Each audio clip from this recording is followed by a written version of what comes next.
જડી જાશે રે જરૂર હવે મને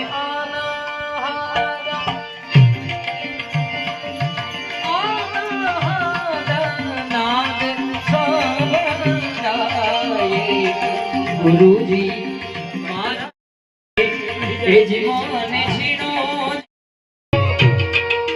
સંધ્યાગીરી બાપુના મારે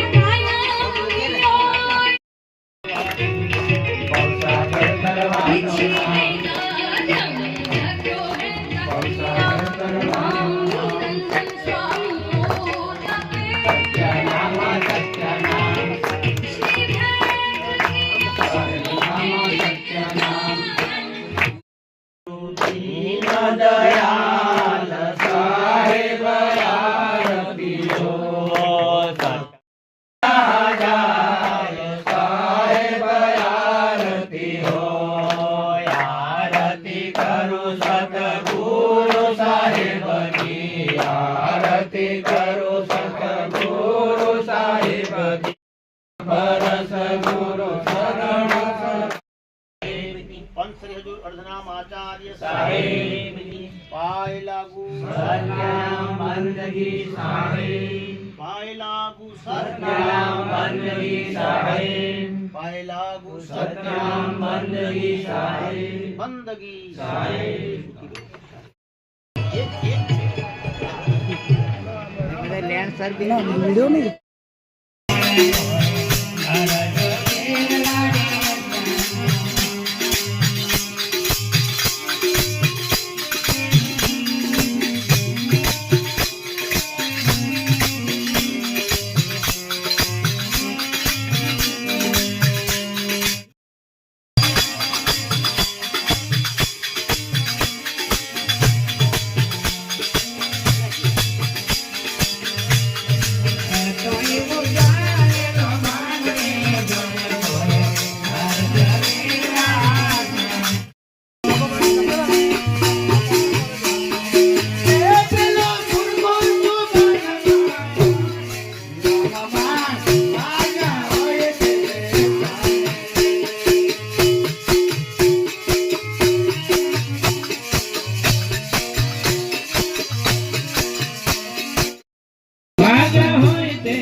यदि हजारों गुना प्रलय करे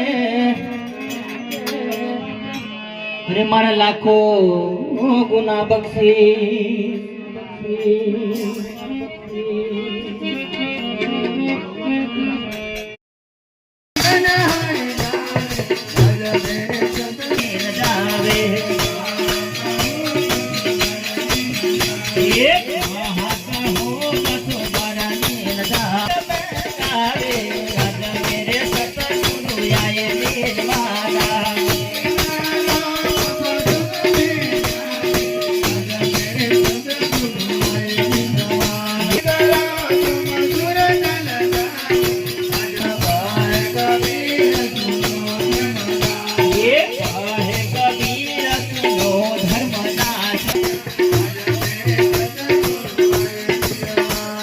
भले आए सतगुरु में बलि जाओ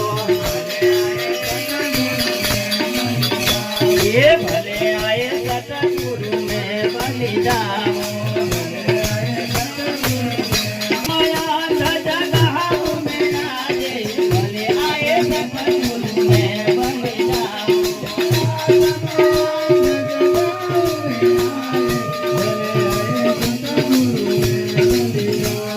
भूली रे आत्मा को भरम मिटाए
પાનવારા ગદની પત્ર સજો પિયાળા મારે ના સાત પાંચ નારિયેળ મેરે હે સાત પાંચ નારિયેળ મેરે મોટા ગદની પત્ર સજો પાનવારે સાતારે નારિયેળ મેરા હે સાતારે પાદ નારિયેળ મારે તાહે સવા શેરયાનો વિચારા ગવા શેરયાનો પાદ સજો પાનવારા પાતે કાલ જગા મીટ જાવે કદલી પત્ર સજો પાનવારે ઓર બાબા પુની કોય દેવોર ભાવ રાખો કોની ગોએ દાસુના ચહેરીમાં બિચલે ના કોયે કદલી પાદ સજો પાનવારા મત સુન કે જીવ બીજલે કોઈ કદલી પત્ર સજો પાનવારા ગુરુ ચરણે દિવસો આવે હે સતગુરુ ચરણે દિવ જોયા રે સદગુરુ ચરણે દિવસો આવે સતગુરુ ચરણે દિવ જોયા બાપો કાલ સદહજ નમાવે કદલી પત્ર સજો પાનવારા કાકુ કાલ સદા સિર ન આવે કદલી પત્ર સજો પાનવારે કબીર તુનો ધર્મ નાગ કહે કબીર સુનો ધર્મી લાગે કબીર તુનો ધર્મ નાગ કહે કબીર સુનો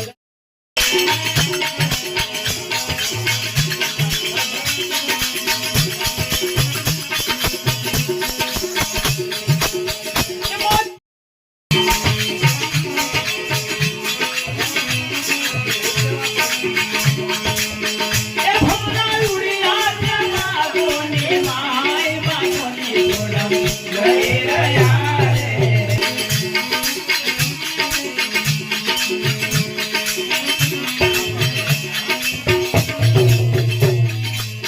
એ ભમરા ઉડિયા નાગોને માય બાપોને જોડમ લઈ રહ્યા રે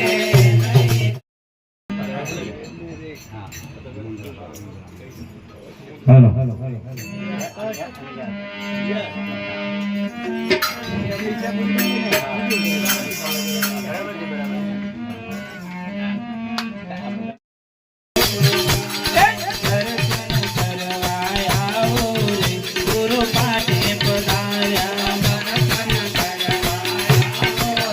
ગુરુ પાટે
કહો કકી બાત ભય અજરાને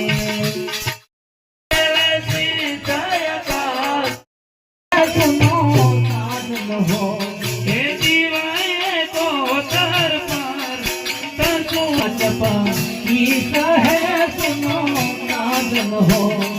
દંડિયા અજ પછી सुनो साजन એ તીન જાને તીરદાર શંકર સુનો સાજન હો ए तीन जने सिरदार संत सुनो साजन હે નરી સુનો સાજન સાજન હો ए नवनारी विस्तार संत सुनो साजन જાપો પેડ પાલ હે સુનો સાજન હો ए जाको तेरे पताल ए सुनो जीवाए को तरहान संत सुनो साजन એ જીવયે કોતે રહાન કરે સુનો સાજન હો ए जीवाए को तरहान संत सुनो વીર બા હેલ તો સુનો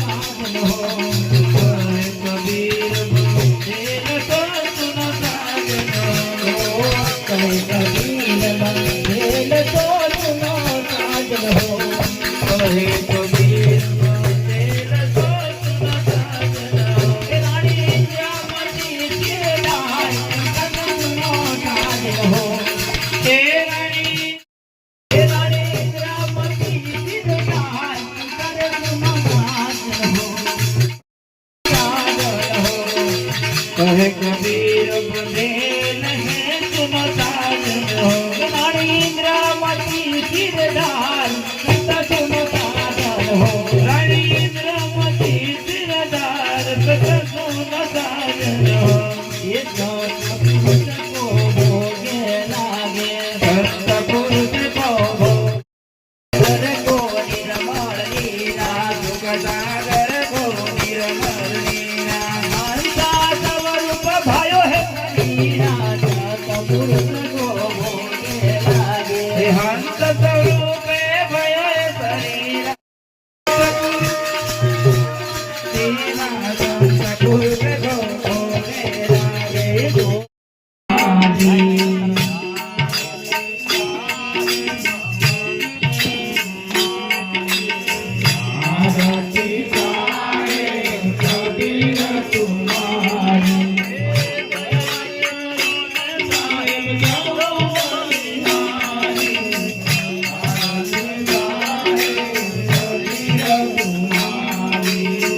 દયા કરો ને સાહેબ જો બલિહારી આરતી સાહેબ કબીર તુમારી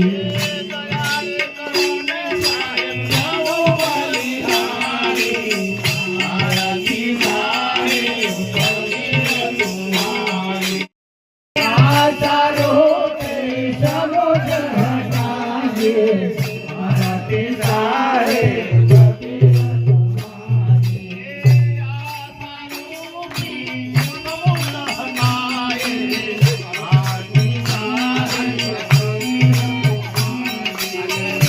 આચારો કરી સમોદર હટાવીએ આરતી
કરુણાદ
बंदी छोड़ वाला शेर, बंदी छोड़ वाला शेर।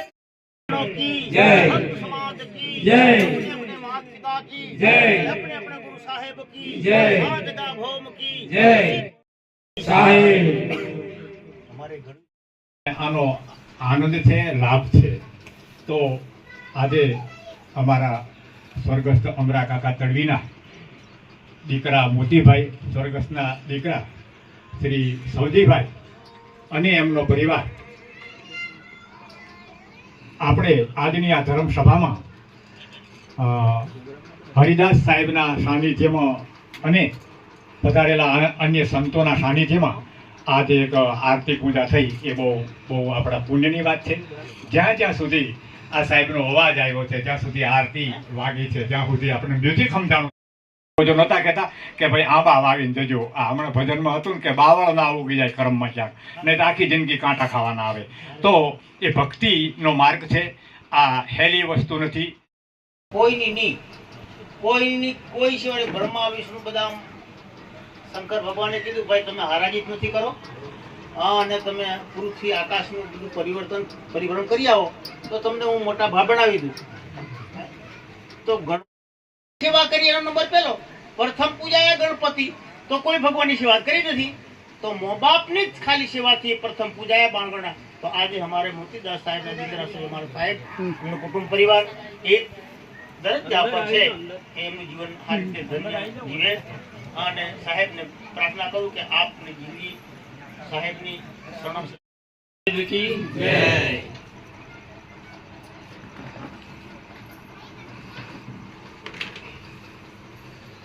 આજે મને આજે સવારથી દિવસ ઉગ્યો ત્યારથી એવો ભાસ થયો કે આજે કંઈક મારા જીવનમાં કંઈક અલગ જ છે, આખો સમય જ પરિવર્તન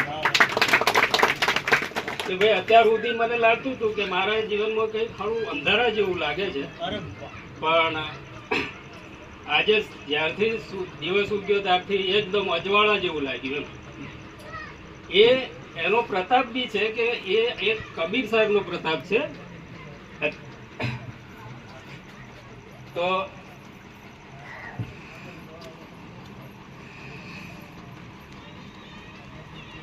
ગામ કંકુ થાંભલા કબીર આશ્રમથી પધારે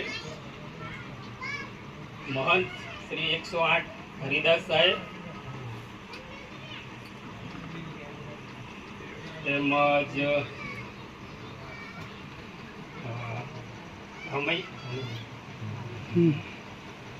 ભામૈયાથી પધારેલ ધનેશ્વર સાહેબ,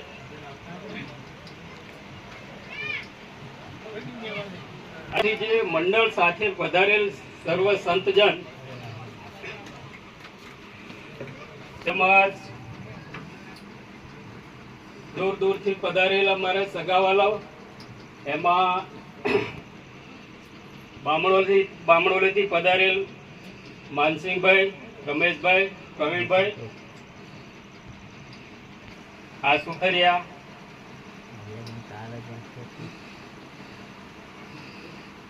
તથા અહીંયા આજુબાજુ દયાળ, ગોવિંદી બધેથી પધારેલ સર્વ સંતજનોને પધારી અને મારા જે અત્યારે મારા આંગણામાં એમના જે ચરણરૂપ જે મારું આંગણું પાવન થયું એના અને એમનો ખૂબ આભાર માનું છું. સાથે સાથે ગામના વડીલો જયસિંહ કાકા, કરીશ. गुरु गोविंद दोनों खड़े किनको लागू पाए, बलिहारी गुरु आपकी गोविंद दियो दिखाए. तो भगवान ईश्वर બતાવનાર અહીંયા સૃષ્ટિમાં છે અને જે ચલાવે છે અથવા તો સૃષ્ટિને આગળ લઈ જાય છે એ આપણને કોણ બતાવે છે? તો કે ગુરુ. ગુરુ વિના કહેવાય કે ગુરુ વિના જીવન અંધકારમય છે. એ ગુરુનું મહત્વ છે. આપણા જીવનને તમે આગળ વધારી શકો, જીવન વધારે ઉજ્જવળ બનાવી શકો. એ જ રીતે આપણા જે ગુરુ છે તે આપણને એ શિક્ષણ આપે છે અથવા તો એ શીખવે છે કે આપણે આ ઉજ્જવળ બની ગયા મતલબ આગળ વધી ગયા પછી હવે આપણે આપણા જીવનને આગળ પાર કેવી રીતે લગાવવું, હમણાં એમને કીધું એ રીતે ભવપાર એક ભજનમાં આવ્યું હતું બિગલીટી, મને વધારે એટલું બધું એ નહીં, પણ મતલબ ટૂંકમાં કહી દઉં કે થાય તો એક ગુરુના ચરણે જવાનું, અને ગુરુ એ આપણા ભવને એટલે કે જીવનને પાર લગાવડાવે છે અને આપણું જીવન ધન્ય બનાવે છે. તો એવા સર્વ સંતો અને આપણા મહંત ગુરુશ્રી અત્યારે અહીંયા પધાર્યા અને એમને બહુ સારું એવું આપણને જ્ઞાન આપ્યું. બધા તમે મહાન સંતો જે અહીંયા પોતાનો સમય કાઢી અને અહીંયા પધાર્યા છો, ત્યારે હું ફક્ત ખાલી વધારે ભક્તિમય કે એમાં ઉજવવાની કોશિશ નહીં કરીશ, પણ હું સમાજને લગતી 2 બાબતો ખાલી કહેવા માંગુ છું. એ થોડું સાંભળો તો સારું. જે બધા અત્યારે હાજર છીએ, ભક્તિ એ આપણા જીવનમાં ખૂબ જરૂરી છે, પણ ભક્તિનું મહત્વ આપણે ક્યારે સમજીશું કે જ્યારે આપણે શિક્ષિત હોઈશું. બરાબર? એટલા માટે જીવનમાં શિક્ષણનું બહુ મહત્વ છે. અને આપણે વિચારીએ છીએ કે આપણે શિક્ષણ ઘણું બધું ગ્રહણ કર્યું છે કે લઈ લીધું છે, એવું નથી. આપણે ઘણા પાછળ છીએ. બરાબર? એટલે આપણા જે વિસ્તારની હું વાત કરું કે જે ગોધરાના આજુબાજુનો 10-15 કિલોમીટરનો વિસ્તાર છે, એને હું ખાલી એટલું જ કહેવા માંગુ છું, સોરી, કે હું બધાની પહેલા માફી એટલા માટે માંગી લઉં કે કોઈ પહેલા મન દુઃખ નહીં કરે, એટલા માટે કે આ પોતે ભણીને આગળ જતા રહ્યા એટલે અત્યારે આપણે આગળ મોટી મોટી વાતો કરે છે. હું ખાલી એટલા માટે કહેવા માંગુ છું કે અત્યારે મારા દાદાના સ્મરણાર્થે આપણે અહીંયા ભેગા થયા છે. મારા દાદા એક મહાન આત્મા હતા કે જેમને મારા પપ્પાને શિક્ષણ અપાવ્યું. એમને પપ્પાએ પણ બધાનો આભાર માન્યો. ઘણીવાર પપ્પા કહે છે કે હું આમના લીધે આમ થઈ ગયું, આમના લીધે. એ હજી પણ કોઈનો ઉપકાર ભૂલ્યા નથી. એ અમારી આગળ પણ વાતો કરે છે કે એમના લીધે આમ છું તેમ છું. બરાબર? તો એમને જે રીતે વાત કરે છે કે એમના જીવનમાં એ આગળ આવ્યા, પછી પપ્પા શિક્ષણનું મહત્વ સમજ્યા એટલે પપ્પાએ અમને શિક્ષિત બનાવ્યા અને અમે શિક્ષિત બની અને અમારા જીવનમાં મતલબ જે છીએ અત્યારે સારી કન્ડિશનમાં છીએ. એટલે કહેવાનો મતલબ એ છે શિક્ષણ જીવનમાં ખૂબ જરૂરી છે. એટલે અહીંયા મોટા ભાગે જે બધી મમ્મીઓ બેઠી છે કે પપ્પાઓ, માતા પિતા, એમને મારી નમ્ર વિનંતી છે કે પહેલા તો તમે તમારા બાળકને બહુ સારું શિક્ષણ આપો. એમનું ભવિષ્ય અથવા તો એમનું જીવન ઘડવું એ આપણી ફરજ છે, પણ એ શિક્ષણ સાથે જરૂરી છે. તો બધા જ બાળકોને નિયમિત મોકલો, શિક્ષિત કરો. બાળક શિક્ષિત હશે અને શું કહેવાય કે એનામાં સારા ગુણ અને સારી શિસ્ત અને સંસ્કાર હશે તો એ બાળક ચોક્કસ પોતાનું સારું શું ખોટું શું, જિંદગીમાં સારું પાસું શું છે, ખરાબ પાસું શું છે એ વિચારવાનું જ છે. અને એ રીતે એનું જીવન એ દિશામાં વાળવાનો છે. એટલે પહેલા તો હું એમ કહીશ કે સમાજ પહેલા તો શિક્ષિત હોવો જરૂરી છે. મારા પપ્પાએ અમને ભણાવવા માટે ગામ છોડ્યું, ઘર છોડ્યું થોડા સમય માટે, અને એના ફળરૂપે અત્યારે અમે અહીંયા છીએ. અને અમે પણ બહુ ધન્યતા અનુભવીએ છીએ કે એવા મા બાપને ત્યાં અમારો જન્મ થયો અને જેમને અમને બહુ સારા શિસ્ત, સંસ્કાર, ગુણ કહીએ એ બધું બહુ સારું આપ્યું છે. એને અમે અત્યારે હજી પણ નથી ભૂલ્યા અને ક્યારેય નહીં ભૂલીશું. તો અત્યારે ફક્ત અને બીજી એક વાત, મારી 2 વાત મેં કીધી હતી, એક શિક્ષણની બાબતની અને એ વાતમાં પણ કોઈ ખોટું નહીં લગાવતા, અને બીજી વાત એ છે આપણે વ્યસનની, કે જે આપણા ગુરુજીએ બહુ સારી રીતે કહ્યું કે સમાજમાં વ્યસન એ વધારે પડતું વધી ગયું છે. તો આપણે બધાએ નિર્ણય કરવો જોઈએ કે ભગવાને આપણને આટલું અમૂલ્ય શરીર આપ્યું છે જેની સરખામણી આપણે લાખો કરોડોમાં નથી કરી શકતા. અમૂલ્ય એટલે કે જેનું કોઈ મૂલ્ય ના થઈ શકે એવું. તો આપણે ખાલી ખોટા એવા વ્યસનોમાં ફસાઈને આપણા અમૂલ્ય શરીરનો શું કામ બગાડ કરીએ? વ્યસનમાં બધું જ આવી જાય કે જે આપણા શરીર માટે હાનિકારક છે અથવા નુકસાનકારક છે. તો હું ખાલી એટલી અપીલ કરીશ, એક પહેલું તો મારું એ કે આપણે બહુ શિક્ષણ પ્રત્યે જાગૃત થઈએ અને શિક્ષિત બનવાની કોશિશ કરીએ. બીજું એ કે આપણે બને ત્યાં સુધી વ્યસનથી થોડા દૂર રહેવાની કોશિશ કરીએ. જો આપણે વ્યસન નહીં કરતા હશું તો આપણે પછીની પેઢી એ વ્યસન નહીં કરે. જો આપણે કંઈ કરીશું, આપણે જોઈએ છે કે મા બાપ જે હોય ને, મા બાપનું વ્યવહાર, વર્તન, એમાંથી જ બાળક બધું શીખે. અને જેવો મા બાપ હશે, જેવું દર્પણ હશે એવું પ્રતિબિંબ દેખાય. એવી જ રીતે જેવા મા બાપનો વ્યવહાર હશે, જેવા મા બાપ બોલશે કે જેવો વ્યવહાર કરશે એવું બાળક શીખશે અને એના જીવનમાં એ રીતે જ કરશે કે ના, આ તો મારા પપ્પા આવું કરે છે, આ તો મારી મમ્મી આવું કરે છે. એમાં શું છે? કારણ કે આપણે પહેલાથી લઈને પછીથી લઈને મા બાપ તો આપણા માટે ભગવાન છે જ, પણ બાળક એ આપણામાંથી ખરાબ બાબતો ના શીખે અને સારી સારી બાબતો શીખે એટલા માટે પહેલા તો આપણે જ પહેલા સુધરવું પડે અને આપણે પછી બાળકને આપણે સુધરીએ ને પછી બાળકને શિખામણ આપીએ તો બાળક માનશે. આપણે જ ના સુધરીએ ને આપણે એમ કહીએ કે આમ નહીં કરવાનું તેમ